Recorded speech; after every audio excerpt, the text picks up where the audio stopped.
Venho, senhor presidente, a este honrado plenário, ocupado por alguns dos mais ilustres homens públicos da história da nação, e na audiência sempre bem qualificada e acreditada da TV Senado, da Rádio Senado e das redes sociais, começo, senhor presidente, senhores senadores, por algumas indagações, cujas ausências de respostas constituem a maior reflexão que devemos fazer sobre a memória do país.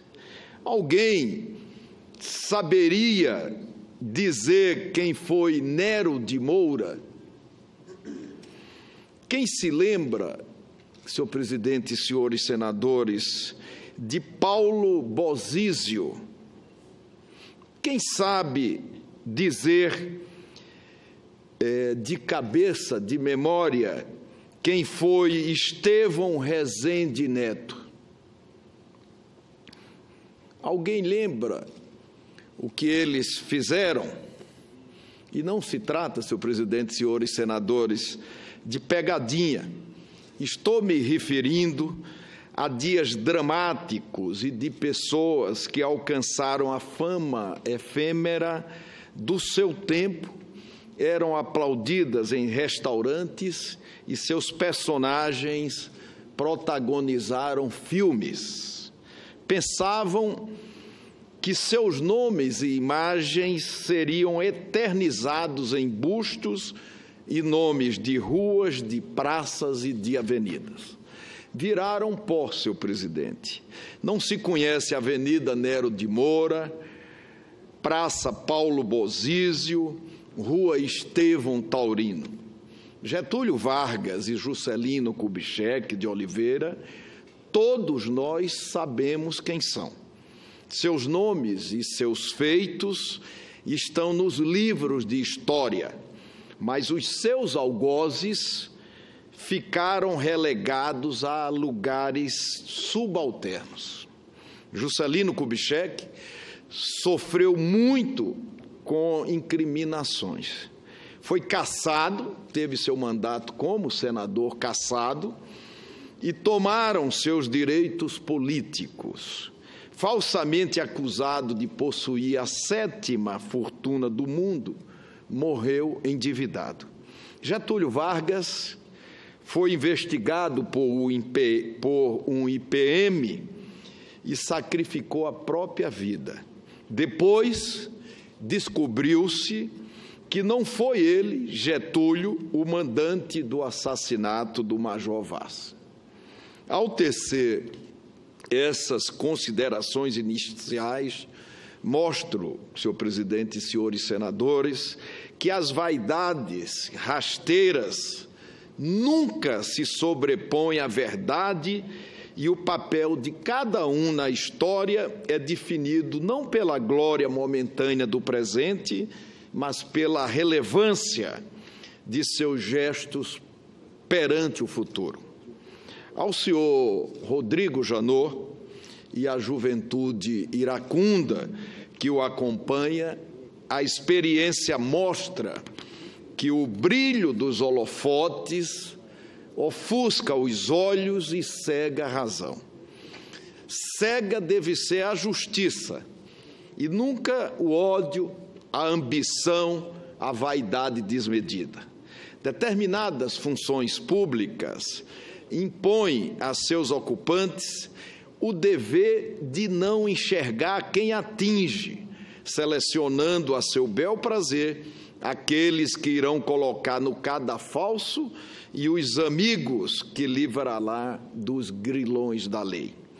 Senhoras senadoras, senhores senadores, permitam-me seguir nessa reflexão, fazendo uma explanação sobre o descaminho das colaborações premiadas, ou premiadas colaborações, importante meio de obtenção de prova previsto na Lei 12.850 de 2013, cuja finalidade vem sendo desvirtuada em muitos casos para atender interesses pessoais e políticos. Rui Barbosa advertia nos idos de 1920, aspas, não estejais com os que agravam o rigor das leis, para se acreditar com o nome de austeros e ilibados, porque não há nada menos nobre e mais aplausível que agenciar uma reputação malignamente obtida em prejuízo da verdadeira inteligência dos textos legais. Fecha aspas. No Brasil, a delação premiada remonta às ordenações filipinas e a Joaquim Silvério dos Reis, que pretendia, senhores senadores e senhoras senadoras, obter e obteve, além do perdão, os favores do reino. Endividado, resolveu seus problemas financeiros entregando o alferes Joaquim José da Silva Xavier, o Tiradentes.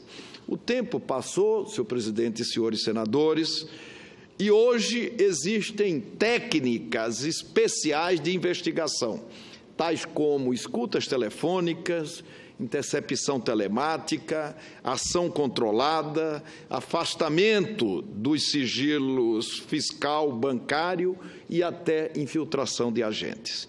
No entanto, a investigação será realmente bem-sucedida se o procedimento respeitar as garantias constitucionais e o Estado democrático de direito. Apurar e punir com correção e equilíbrio é do interesse de todos.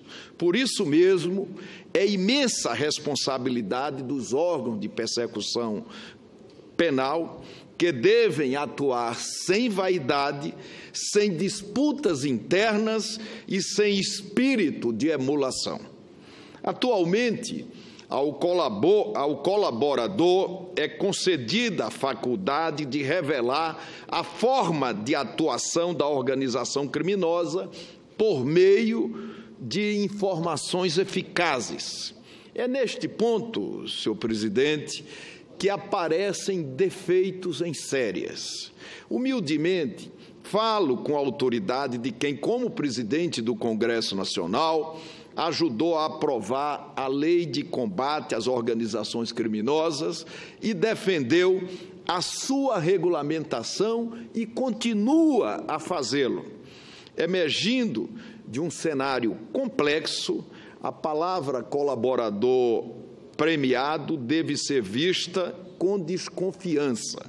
O advogado Pedro Estevam Serrano observou com total lucidez, aspas, o problema não é a delação, mas o modo como tem sido obtida. Para sair da preventiva, que ainda não foi julgada, é preciso dizer algo, mas é preciso uma confissão que agrade a hipótese do investigador. É uma falha que gera nulidade absoluta do processo. Fecha aspas. Sem fazer referência à célebre operação policial, o eminente ministro Marco Aurélio afirmou no 7º Congresso Brasileiro da Sociedade de Advogados em São Paulo, aspas, acima de tudo, a delação tem que ser um ato espontâneo. Não cabe prender uma pessoa para fragilizá-la, para obter a delação. A colaboração na busca da verdade real deve ser espontânea, uma colaboração daquele que cometeu um crime e se arrependeu. Fecha aspas. Porém, senhor presidente e senhores senadores, fatos revelam que órgãos de persecução penal ergueram uma cena de medo, incitando delações inverídicas em busca da impunidade e eliminando a espontaneidade da colaboração.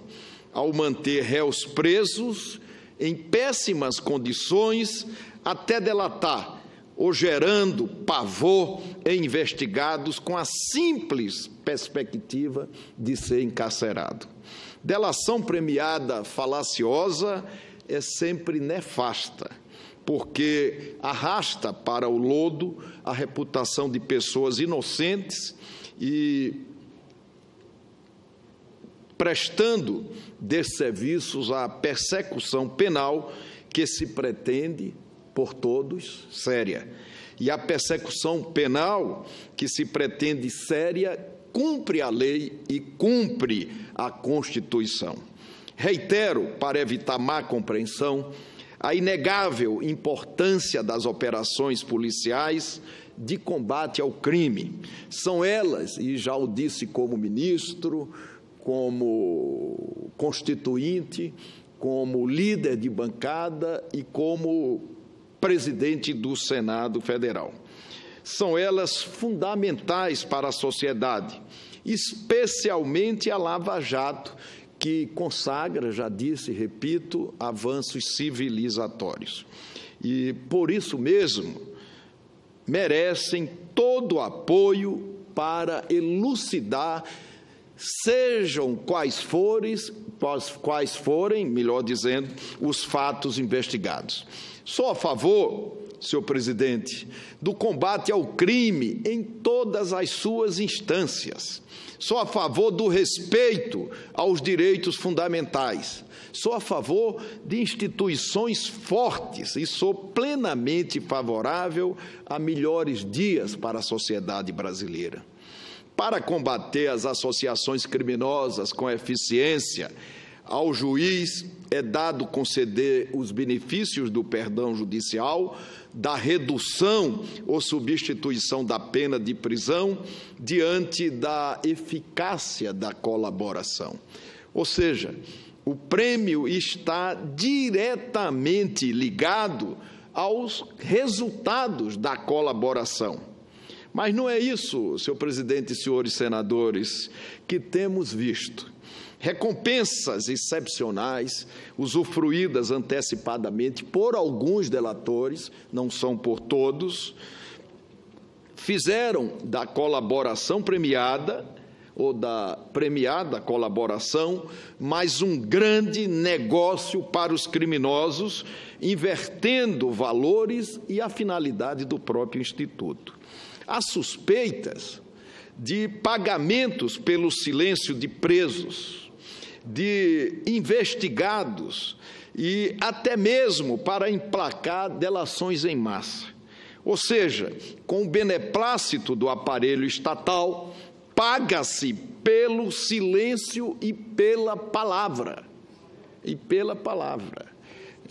Na semana que passou, eu vi uma informação no jornal de que o ex-presidente da Câmara dos Deputados havia pedido a transferência da sua prisão para Brasília. E é evidente que por outras razões, mas sobretudo pela maneira como ele influenciou os últimos anos da vida nacional e pelos métodos que praticou, isso traz algo a mais que pode turvar esse novo cenário. O caso da Odebrecht é um exemplo, senador Waldir Raupp. Existem indicativos fartamente divulgados pelos meios de comunicação que executivos da construtora foram seduzidos por 15 anos de salário para aderir às delações. Em média, cada um recebeu 15 milhões de reais. 15 milhões de reais, como uma aposentadoria antecipada.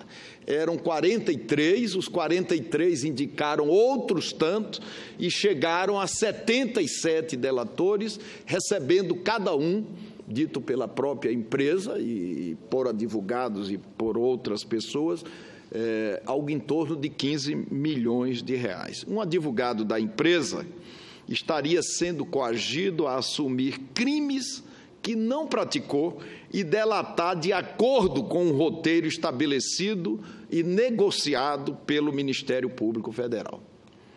Muitos inquéritos foram instaurados tendo apenas as delações premiadas de figurões da Odebrecht, obtidas a ferro e fogo e homologadas com sofreguidão. Via de regra, os investigados são submetidos a forte pressão psicológica para denunciar integrantes da política em troca da impunidade. Agora, as mentiras começam a aparecer em renque. Juristas de renome, insuspeitos magistrados e até membros do Ministério Público advertiram para o perigo da banalização e do mau uso do Instituto da Colaboração Premiada. O ministro Gilmar Mendes lembrou em julgamento no Supremo Tribunal Federal que tem sido frequente a instauração de inquéritos para investigar enredos inverossímeis ou questões já devidamente explicadas. Após o noticiário distorcido, divulgado maciçamente pela televisão, rádio, revistas e jornais, depois do processo ser instruído em praça pública e julgado pela mídia, o fardo do exame técnico e imparcial fica mesmo com o Poder Judiciário. Vamos, senhor presidente, se Vossa Excelência permitir, conferir rapidamente alguns exemplos. O Superior Tribunal de Justiça arquivou, por absoluta falta de indícios, uma investigação aberta contra o governador de Minas Gerais por supostos embaraços à Operação Lava Jato, a partir das palavras de Marcelo Odebrecht e João Nogueira. O Superior Tribunal de Justiça mandou para o espaço, pelo mesmo motivo, outro procedimento iniciado com base na delação de figurões da Odebrecht para apurar se o governador do Espírito Santo, Paulo Artung, teria se beneficiado do Caixa 2 da empresa. Outra indignidade foi a citação dos ministros Francisco Falcão e Marcelo Navarro por obstrução à Lava Jato em situações inventadas pelo delator Delcídio Amaral. Essa figura execrável acabou sendo beneficiada por inusitado acordo de delação que valeria 6 meses depois da volta ao Senado e da missão recomendada ou acordada com o Ministério Público de gravar clandestinamente senadores previamente selecionados pela Procuradoria-Geral da República. Nesse espaço de tempo, depois da volta do senador a esta casa, ainda gravaram ministro do governo federal. Cláudio Melo, da Odebrecht, tentou várias vezes obter os prêmios da delação, que só foi aceita no 3º depoimento, depois de citar meu nome, num contexto inverossímil. Recentemente, conforme foi noticiado, esclareceu em novo depoimento, e desta vez não tão divulgado quanto os anteriores, que não condicionei minha atuação parlamentar nesta casa à doação para a campanha eleitoral nenhuma, muito menos quando fui candidato nas eleições de 2010. Sérgio Machado e Delcídio Amaral, se caráter pagasse imposto, aí sim essas deletérias figuras seriam isentas. Machado saiu gravando pessoas inocentes, inclusive criança, meu neto, para vender suas cabeças. Delcídio mentiu pelos cotovelos para ficar impune. Diante da absoluta falta de elemento probatório que auxilia as investigações, a delação do ex-senador Delcídio Amaral corre sério risco de ser revista e os generosos benefícios cortados. Criminoso, confesso, foi cassado pelo Senado Federal e expulso da vida pública, morando num palacete livre, impune e ilicitamente milionário, com a lavagem do patrimônio público roubado. Sérgio Machado vai no mesmo caminho. Relatório da Polícia Federal, verificando a total ineficácia da premiada colaboração, recomendou a revogação dos dadivosos prêmios auferidos pelo delator Sérgio Machado e pelos seus 3 filhos, também delatores e também lavadores de dinheiro público. Paulo Roberto Costa é outro contador de petas. Inventou um apoio político que jamais existiu. E como mentira tem perna curta, a inviabilidade da alegação logo se fez evidente, clara, nítida, comprovada. Paulo Roberto mentiu diversas vezes, descumprindo os deveres assumidos no acordo de colaboração premiada, chegando ao ponto de o Ministério Público pedir, o próprio Ministério Público, o cancelamento dos benefícios. Episódio lamentável envolveu um enredo mirabolante, criado por um tal Ceará, entregador de dinheiro de Youssef, onde foram citados vários senadores dessa casa, vários senadores. O Procurador-Geral da República, corretamente, depois da esclarecedora acusação acariação, melhor dizendo, de Youssef e o tal Ceará, arquivou as investigações em relação a uns senadores. E, na linha da deslealdade que pratica comigo, deixou-me pendurado no inquérito e na investigação, que não caminha porque não tem para onde caminhar, que não anda e não se resolve.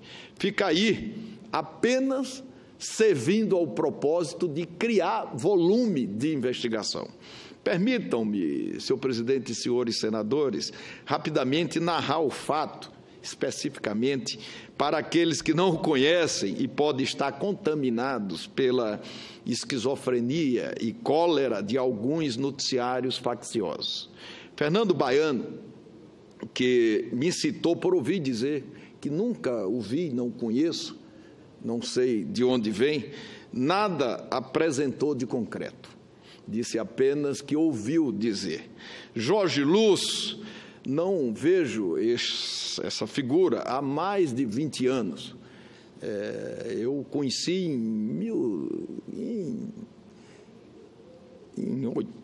há mais de 20 anos, 23, 24 anos. Com ele jamais tive negócio com ninguém dessa espécie ou qualquer relação. Ambos precisaram arrumar um jeito de me citar, dando vazão à obsessão persecutória do Ministério Público, narrada na coluna de Anselmo Góes, de O Globo. Aos mais de 70 delatores da Odebrecht foi feita, disse o Anselmo Góes, na sua respeitada coluna, foi feita a mesma pergunta. E o Renan? O que é que você pode ajudar com relação ao Renan? Volta e meia, setores da mídia alardeiam a quantidade de inquéritos abertos contra vários senadores, na vã tentativa de generalizar acusações e colocar no mesmo patamar inocentes e ladrões. Não revelam, porém, senhor presidente e senhores senadores, a fragilidade das falsas acusações de delatores premiados, que tentam se livrar de longas condenações por interpretei, ouvi dizer, falava-se, depreendi e por aí vai.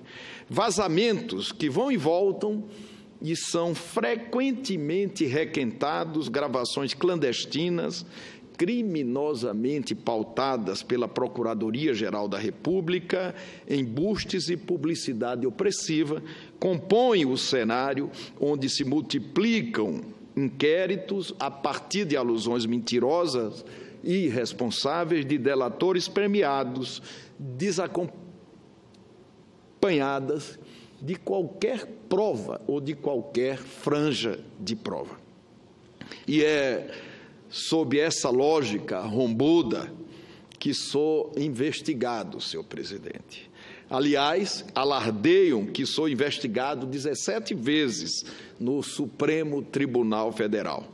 O que não dizem, e mais uma vez a importância dessa tribuna, para que eu possa dizê-lo aos brasileiros, o que não dizem é o que se contém nos inquéritos e como foram instaurados e multiplicados. Alguns veículos de comunicação divulgam comentários graves e imprecisos sobre os inquéritos, mas censuram e limitam eventuais investigados ao negar-lhe o direito de resposta ou de retificação no espaço proporcional ao agravo, como manda a lei. Noticiaram com estardalhaço que eu teria feito saque altíssimo de minha conta corrente no Banco do Brasil e que isso configuraria lavagem de dinheiro. Os próprios extratos que eu fui obrigado a exibir, como sempre, a fazer a prova negativa,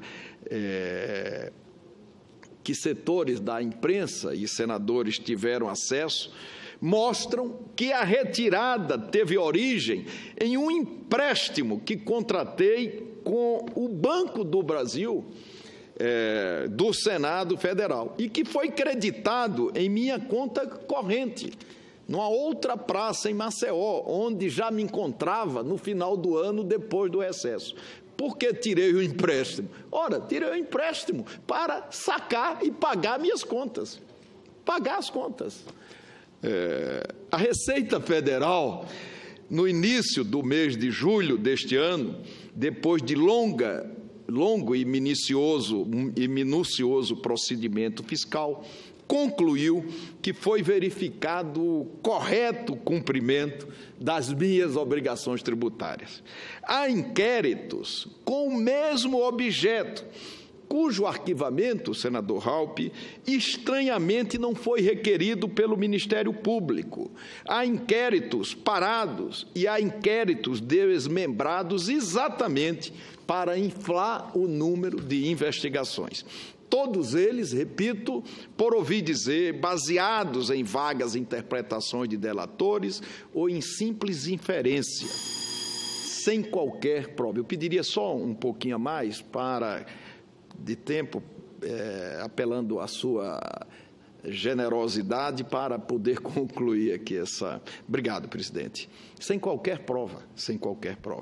Todos baseados em declarações de pessoas que nem sequer me conhecem, nunca estiveram comigo, muito menos contato, ou com quem não tenho ou tive relação pessoal ou negócio e delatam, citam pessoas para salvar sua pele.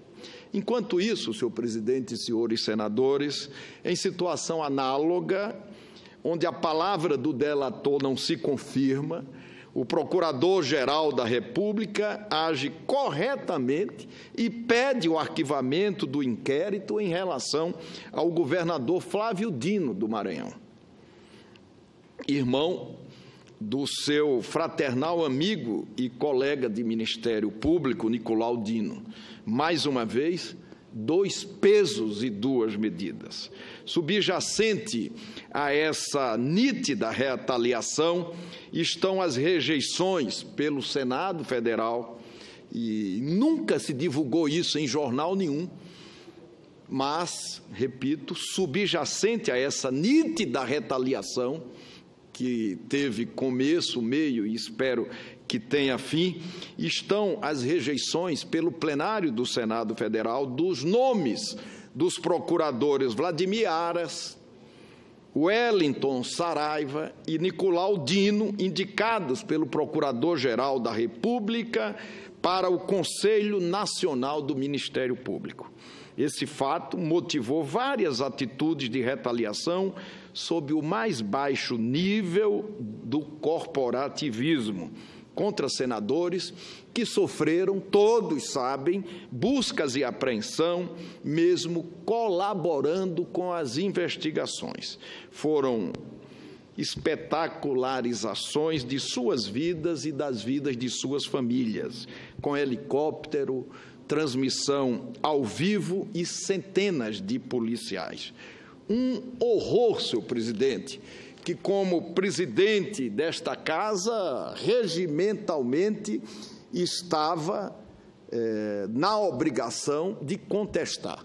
E contestei sem desmerecer o papel constitucional de nenhum dos poderes.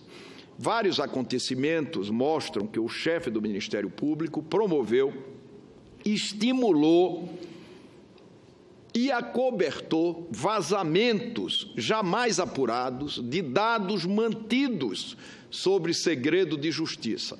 Demandou prisão preventiva com base em simples presunções e sem suficiência probatória apta, pediu busca e apreensão sem antes adotar diligências complementares, ingressou com denúncia sem o inquérito e, por fim, solicitou o meu afastamento da presidência do Senado Federal, com fundamento já repelido também pelo Supremo Tribunal Federal e agora, senhores senadores, senhor presidente, pela Polícia Federal, que pediu, dentre outras coisas, a revogação dos benefícios dos delatores. Cito como exemplo o pedido de quebra do meu sigilo bancário e fiscal em 11 de novembro de 2015. Apesar de ter conhecimento de que desde o dia 14 de maio de 2015, já os havia oferecido espontaneamente e por escrito ao Ministério Público e ao Supremo Tribunal Federal. O deferimento da medida pelo ministro Teori Zavascki, induzido ao erro pela Procuradoria-Geral da República, foi explorado desafios pela mídia para me colocar em situação vexatória perante a opinião pública. Nos meses de fevereiro e março de 2016, houve uso ilegal de escutas de um delator, Sérgio Machado, já em tratativas de colaboração. O delator e seus filhos, como afirmei, foram premiados com um generoso termo de acordo de colaboração premiada que suspeita-se, não há outra palavra para substituir esta, pode ter significado a devolução de 60 milhões de reais em 30 anos e a lavagem, o termo é esse, de 700 milhões de reais que estão nas contas dos delator e dos seus 3 filhos igualmente delatores. Isso, senhor presidente e senhores senadores, precisa ser explicado, Eu vi uma nota ontem de que o Procurador-Geral da República, Rodrigo Janot, vai escrever um livro para minuciosamente explicar a delação de diretores da JBS. Eu fiquei feliz, porque esse livro, sem dúvida nenhuma, será uma oportunidade para ele explicar todos os outros fatos e todas as outras acusações que pesam sobre ele, Procurador-Geral da República, Rodrigo Janot. A cláusula em que as partes da delação citada anteriormente se comprometem a preservar o sigilo sobre os áudios fornecidos foi violada e os diálogos vazados e divulgados com estardalhaço em noticiários nacionais de televisão, blogs, jornais e revistas de grande circulação por várias edições seguidas a partir de 26 de maio de 2016, sendo que o regime de segredo apenas foi revogado no dia 14 de junho de 2016. A nítida intenção, como todos sabem, permitam-me repetir, era influenciar a opinião pública e, assim, pressionar o ministro Zavascki a determinar a minha prisão, a então prisão do presidente do Senado Federal, requerida pelo Procurador-Geral da República em 23 de maio de 2016, com base, pasmem, nos mesmos áudios vazados e repetidos à exaustão para a mídia e divulgados com a ênfase de que, aspas, haviam coisas gravíssimas que viriam à tona contra o Renan.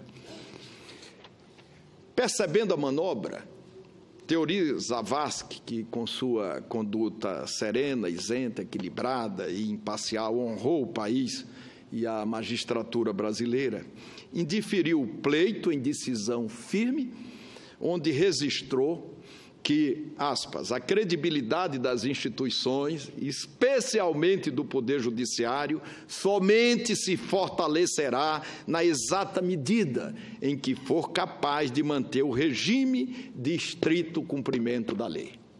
Fecha aspas. Abominava deslealdade.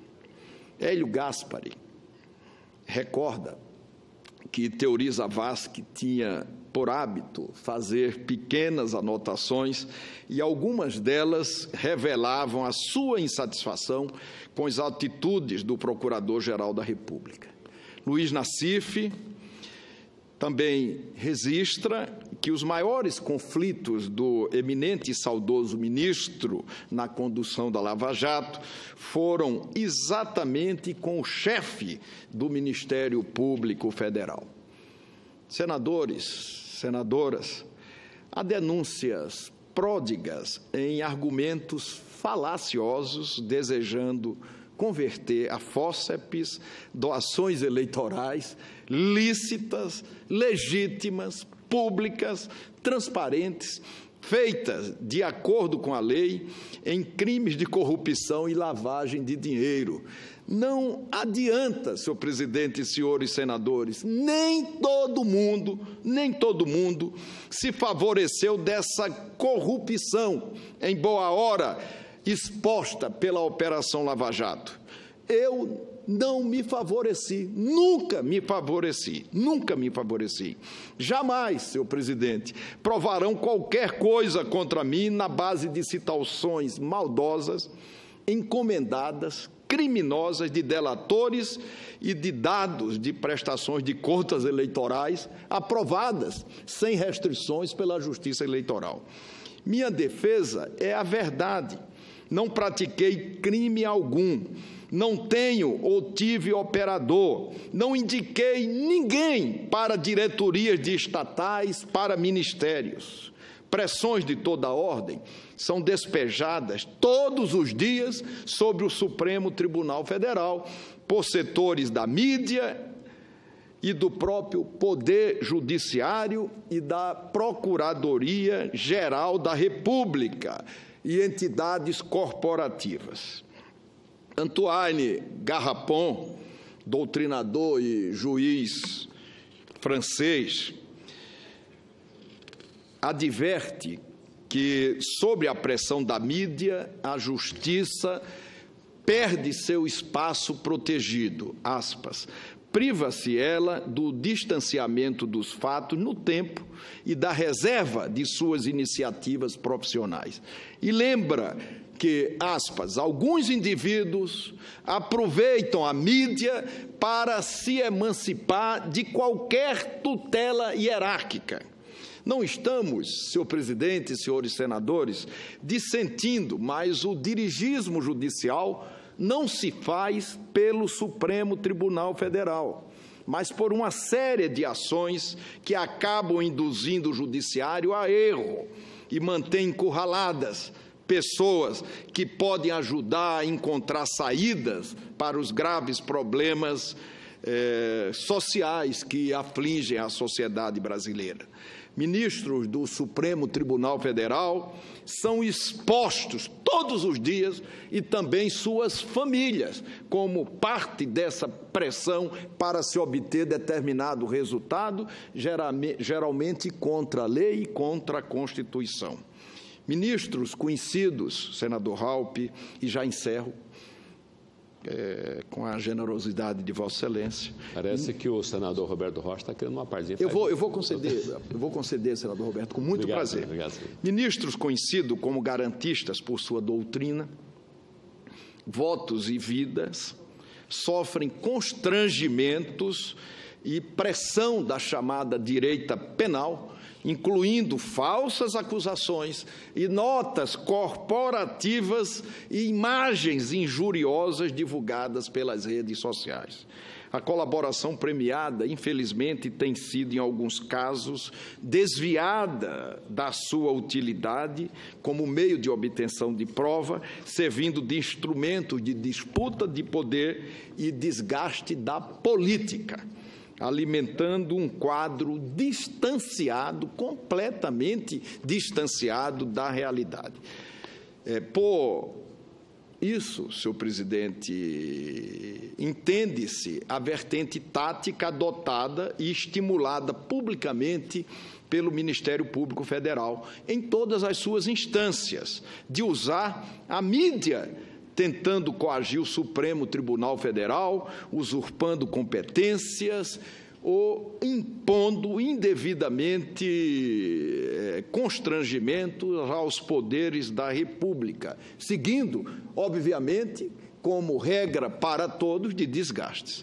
Certamente, este método fere, como dizia, regras constitucionais e coloca em xeque a eficácia dos meios investigativos legítimos, estimulando um vale-tudo que ofende verdadeiramente o Estado democrático de direito. Contra a lei, e já concedo a parte ao senador Roberto Rocha, contra a lei, o Ministério Público quer o monopólio das delações e das investigações, desconfiando da Polícia Federal. Pode, claro, e já decidimos isso em alguns momentos, pode ser o dono da ação penal, e realmente é, mas o Ministério Público não é dono do mundo, nem da Constituição, nem do Supremo Tribunal Federal, nem do Congresso Nacional, nem da honra e da reputação de ninguém. A lei que aprovamos deverá, na prática, ser regulamentada pela jurisprudência do Supremo Tribunal Federal. Eu defendi a sua regulamentação, fui investigado por isso. Uma dessas investigações é por abuso de autoridade, porque defendi a aprovação de projetos de lei que tramitavam nessa casa. E, por isso, sofro investigação de processos que não andam, porque não tem fim, cujos prazos são renovados de 60 em 60 dias. A lei que aprovamos, repito, diz que as negociações para o acordo de colaboração ocorrem entre o delegado de polícia, o investigado e o defensor, com a manifestação do Ministério Público, ou, conforme o caso, entre o Ministério Público, o investigado, o acusado e seu defensor.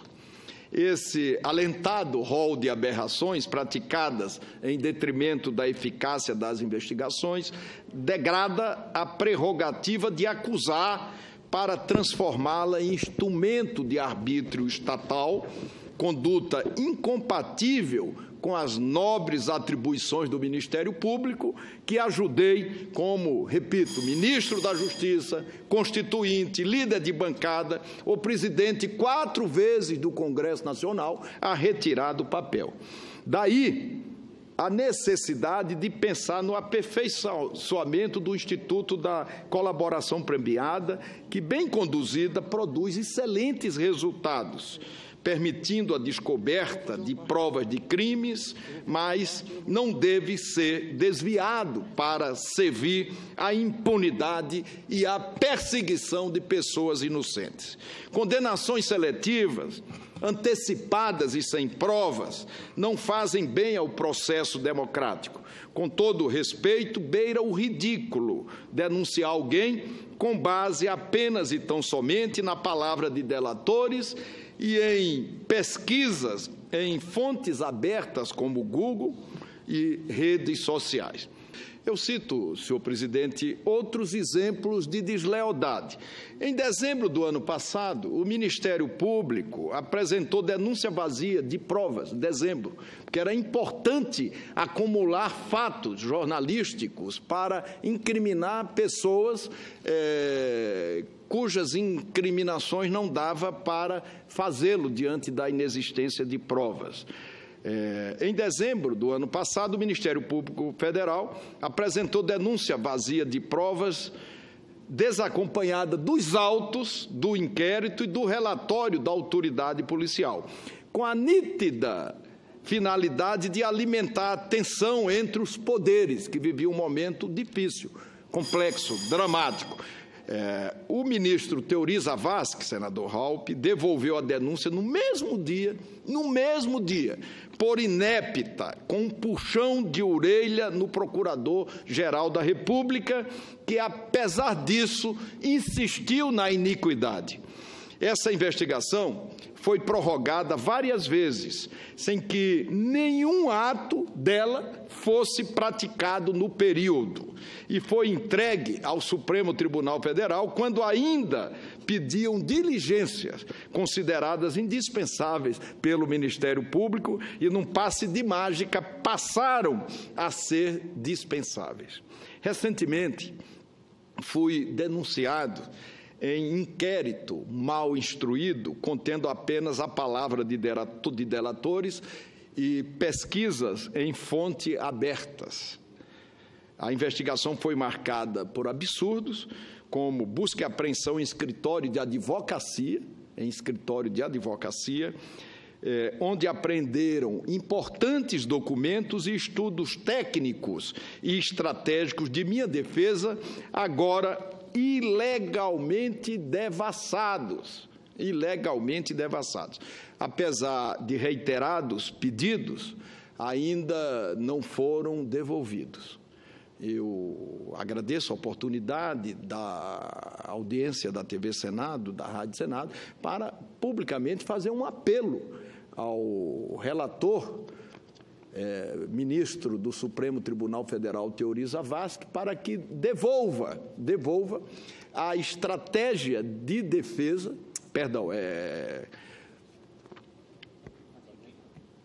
ministro Fachin, para que devolva a estratégia de defesa arbitrariamente confiscada em busca e apreensão de advogado. Acusações sem prova, com espírito de emulação, ofendem a lei e a Constituição. Devemos ter cuidado para não reviver os sobressaltos do fascismo.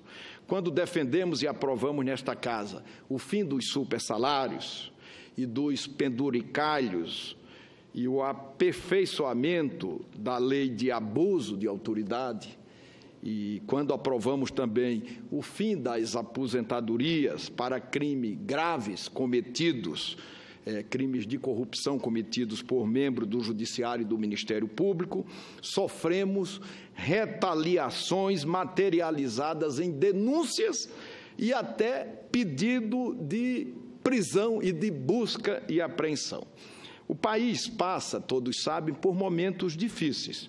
Além da forte crise econômica, existe uma tensão institucional alimentada artificialmente por investigações pulverizadas exatamente para justificar delações construídas para envolver personalidades da política brasileira, mesmo sabendo de antemão que não participaram de crimes.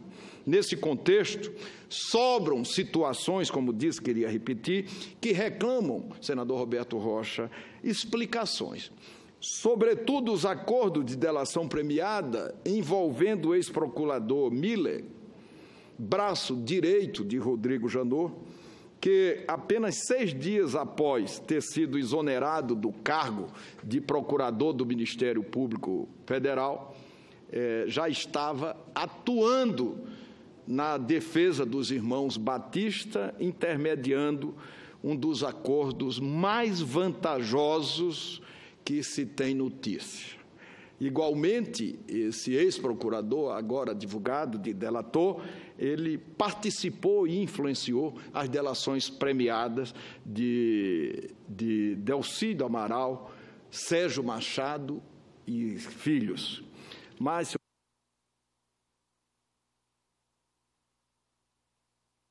encerrando, estou convencido de que não se deve dar crédito a falsos moralistas imbuídos de preconceito, candidatos a varões de Plutarco, que se apresentam como bons salvadores da pátria, carregando a cruz na boca e o diabo no coração. Certamente impulsionados pela vaidade, desejam se acreditar como austeros e libados, agravando os textos legais e agem com a mesma ideologia irresponsável dos obscuros personagens das duas maiores crises políticas da história do Brasil que citei ao iniciar esse pronunciamento. A representação popular, base sagrada da democracia, a despeito